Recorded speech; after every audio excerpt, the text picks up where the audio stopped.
প্রতিবছরই অমর একুশে বইমেলায় উপন্যাস, গল্প, গবেষণা আর প্রবন্ধের ভিড়ে জায়গা করে নেয় অসংখ্য কবিতার বই।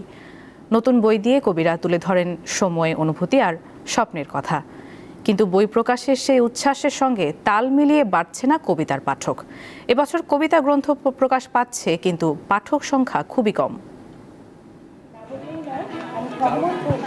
কবিতাকে বলা হয় অনুভূতির সবচেয়ে সূক্ষ্ম ভাষা। তাই তো বইমেলার প্রতিটি আসরে কবিতার বইয়েরও থাকে আলাদা উপস্থিতি। এবারও প্রকাশ পেয়েছে অসংখ্য নতুন কাব্যগ্রন্থ। তরুণ কবিদের পাশাপাশি অভিজ্ঞ কবিরাও এনেছেন নতুন বই।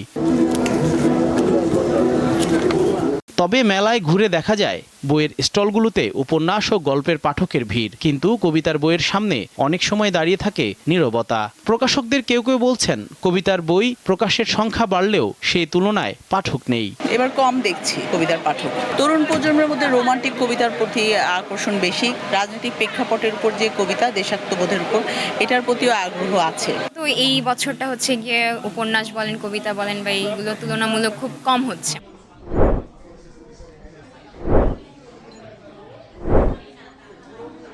কবিরা অবশ্য বলছেন কবিতা কখনো সংখ্যার হিসাব মানে না। অল্প কজন পাঠকও যদি মন দিয়ে কবিতা পড়েন, তাতেই কবিতার সার্থকতা। স্বাভাবিকভাবেই কবিতার পাঠক কম। কবিতা মানুষ পড়তে চায় না, বোঝে কম। কিন্তু আবার যারা আবৃত্তি করে, আবৃত্তি শিল্পীরা আবার এসে কবিতা বইগুলো খোঁজে। তরুণ পাঠকদের কেউ কেউ জানান কবিতা পড়ার অভ্যাস আগের মতো নেই।